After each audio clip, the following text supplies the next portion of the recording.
There we go. Got the record button going now. Chapter 12 asks us again to look at projects that we're potentially going to get involved in, but now not from the perspective of how are we going to finance them, but which project should we do or do any projects at all.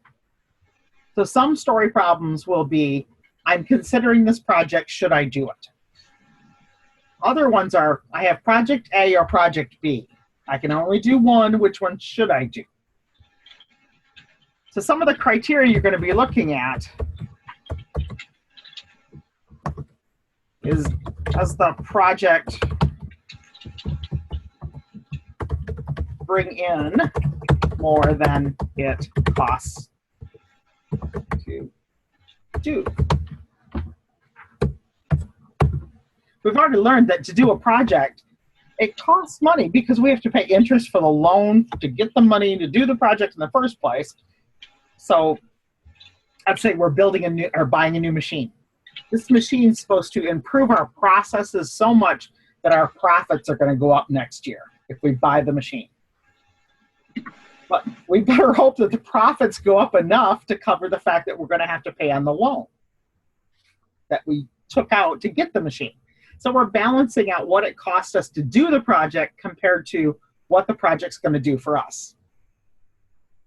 And sometimes it's just yay or nay on the project, and other times it's, is project A better than project B?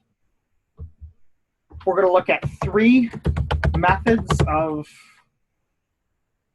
deciding. I guess that's the best way to put it. The first one is the easiest. It's called the payback method.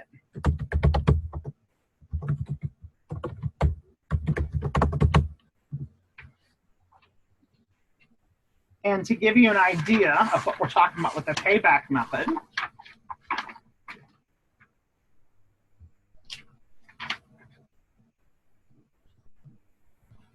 let's go to question 8. That's problem 8 in chapter 12.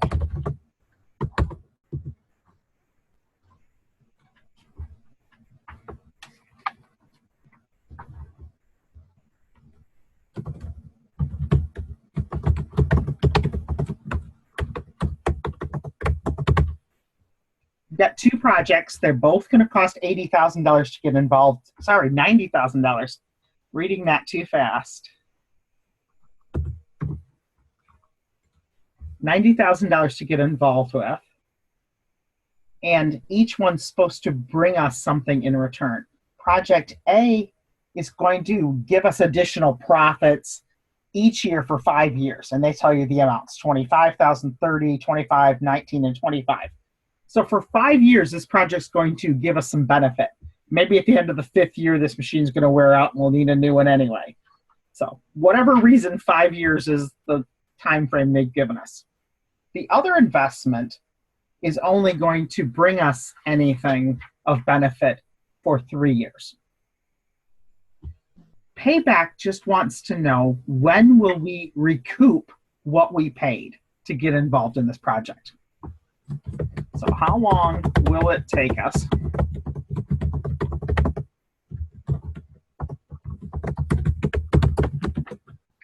to recoup our investment? So in other words, when will the money we get from the project reach 90,000?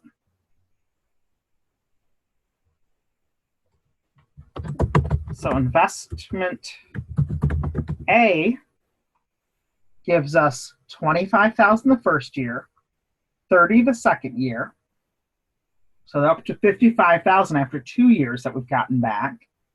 Then another 25, so we're at 80. So we're going to be into the 4th year.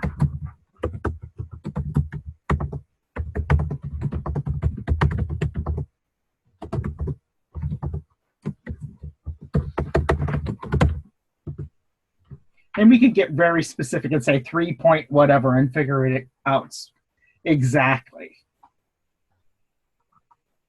But when we look at investment B, we'll have our 90,000 in just over 2 years, 2 into the 3rd year.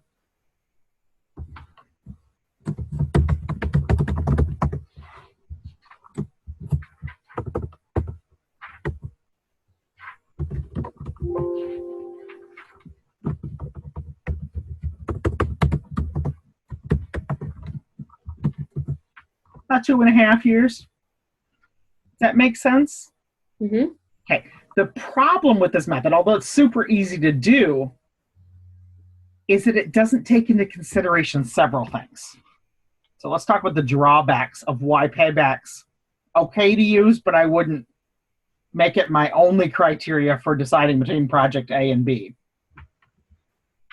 One, it doesn't look at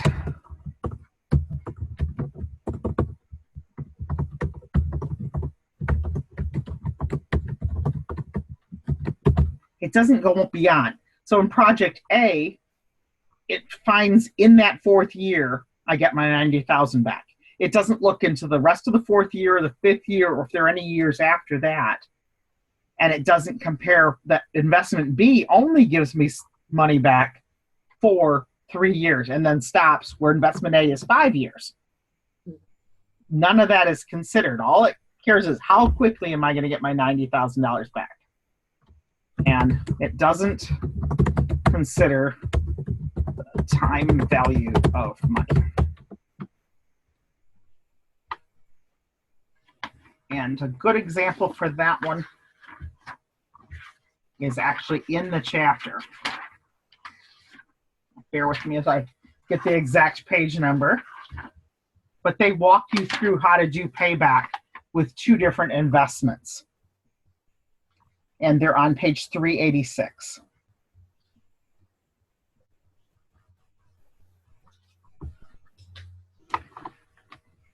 They actually do the payback method twice. One is in the middle of the page in table 12-3. The other is at the very, very bottom of the table of that page, where it says early returns and late returns. I want to go down to the one at the bottom of the page. Both of these projects, the early and the late, both cost $10,000 to do. So the payback method is trying to figure out when we'll get our $10,000 back. Well, early returns, you get $9,000 the first year, $1,000 the next year. So it's going to take exactly 2 years, and I'll have my money back. I jump over to late returns, and it's exactly the same. I will get $10,000 back, the whole investment, after 2 years. So payback method would say both of these projects are equal. Choose whichever one you want to choose. What it doesn't consider is that with the early returns project, I have almost all my money. I have 90% of my money back after 1 year. That has a bigger present value or more value to me than waiting till the 2nd year to get most of my money back. So you can see how payback alone doesn't really consider those things. That's why we're looking at 3 different methods. So if we use all 3, they'll really give us a good picture of investments. So our second one is net present value. And you can see by the title, it does consider time value of money.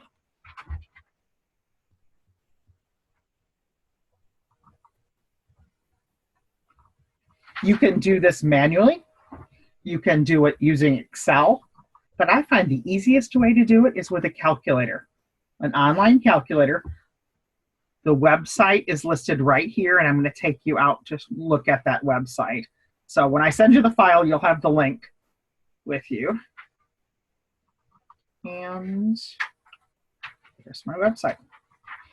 When you go out to the website, Calcu, this is the main screen. You can choose lots of different calculators. Top 5 usually returns with internal rate of return, net present value, abbreviated NPV. But if your top 5 show up something different, you can always come down to capital budgeting, and NPV calculator will be there. So we want the net present value calculator. So I'll click into it, get it to load up here, and I may have to. Did that change for you? Are you still able to see? Did it go to the net present value calculator? Okay. Mm-hmm.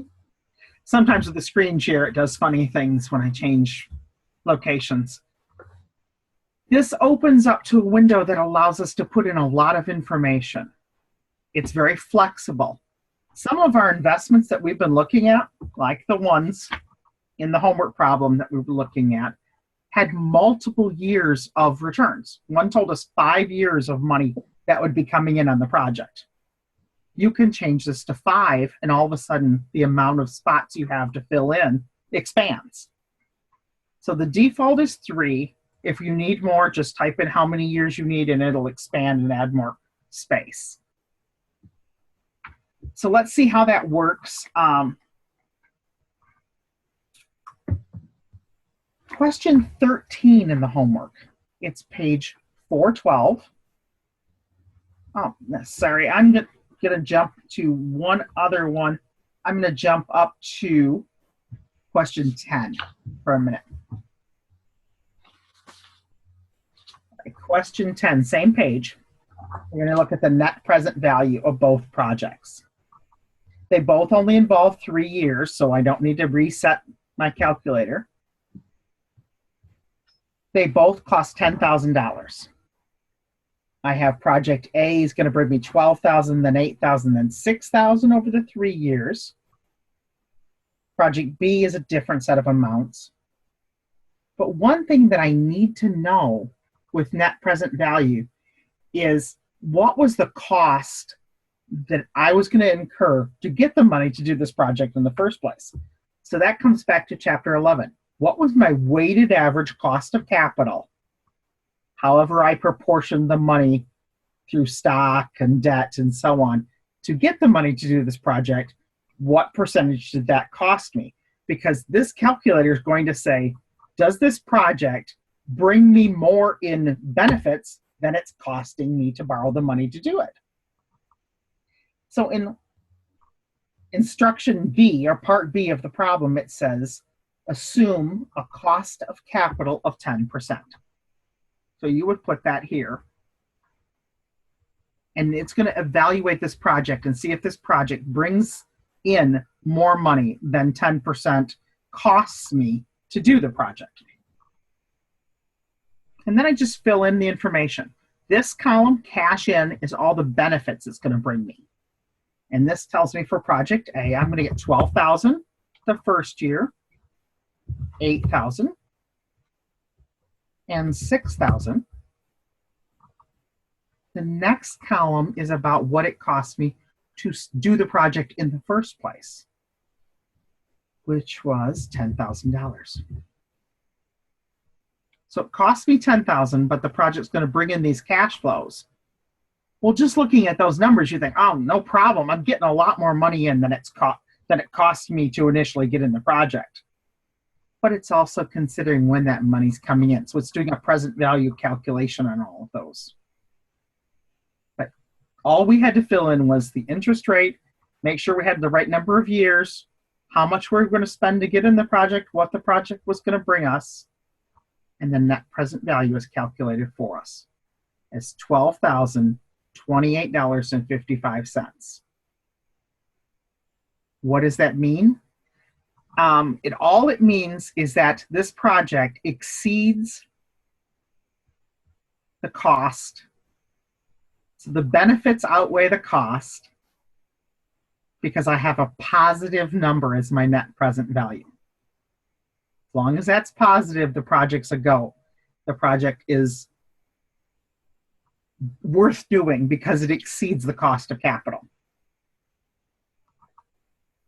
I'm going to take us back just a minute to our Excel spreadsheet and make a note, and then we'll bounce back over here.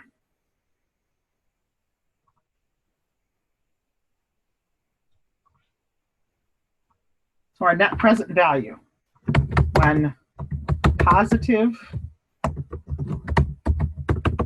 project should be accepted.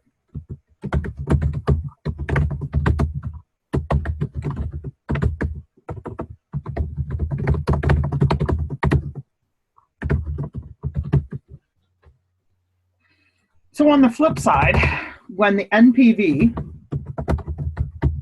is negative, you shouldn't do the project.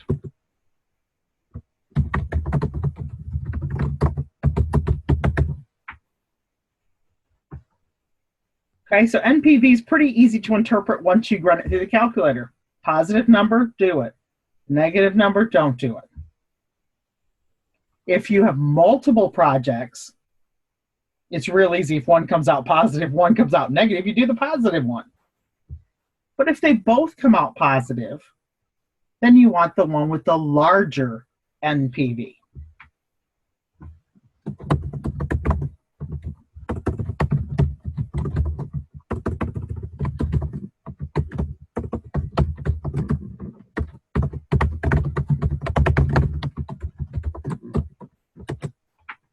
Okay?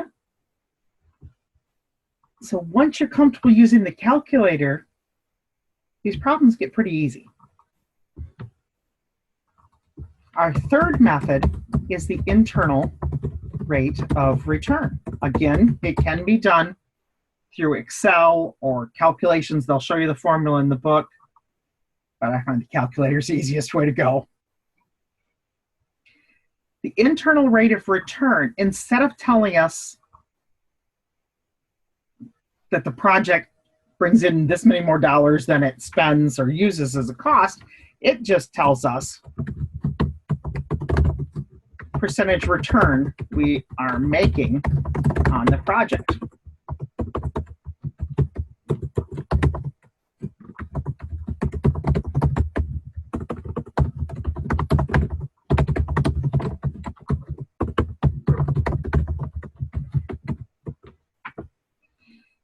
So in this last problem we were looking at, we said we wanted a 10% rate of return. That was we had to exceed the 10% rate of return that was going to cost us to do the project.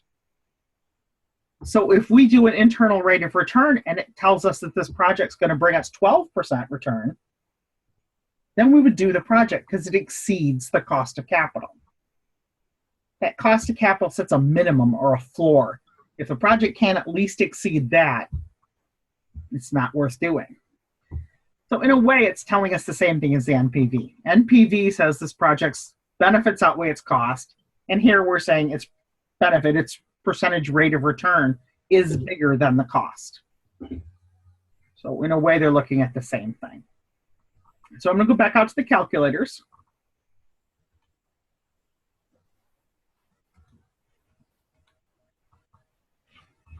We're at the net present value calculator, just where we left. We can either go back to the home screen, we can come over here to the top 5, and internal rate of return is here, or NPV and internal rate of return are so tied together that when you're on one, there'll be a link to the other one. So I'm going to click the internal rate of return calculator. It looks very similar to the net present value calculator. It has room for lots of years if we want it. There. Again, if we had lots of years of return, we can stretch it out. If we use problem 10, the same problem we were just doing, input the same information, the $10,000 we would spend to get involved in the project,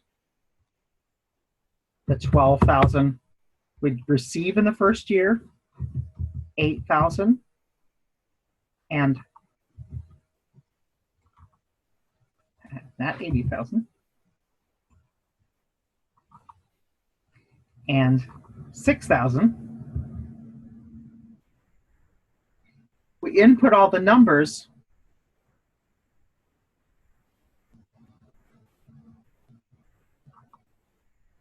My internal rate of return is coming out way too high, but I'm not seeing why.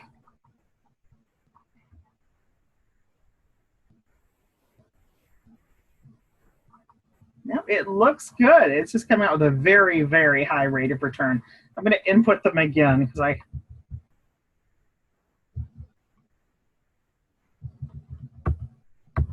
make sure I didn't have an extra 0 in there somewhere, which it was calculating. No, it's going to come out that high. So this project obviously is worth doing, and that's what the NPV told us too. The question, is this one better than project B? We would have to run project B through the same calculator and compare the two. They have the same initial investment, so all we would do was change the numbers.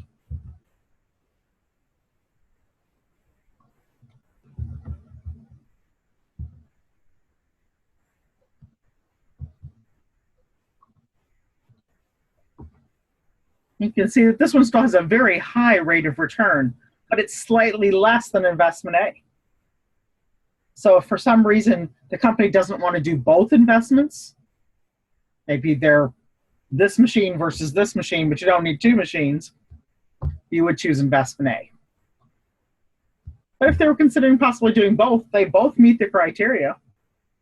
They both exceed by far the cost of the capital. Believe it or not, that's all there is to 11 and 12. So figuring out the weighted average cost of capital, doing these 3 different methods to evaluate projects in Chapter 12. And the homework should go fairly quickly with calculators and set up spreadsheets. Okay.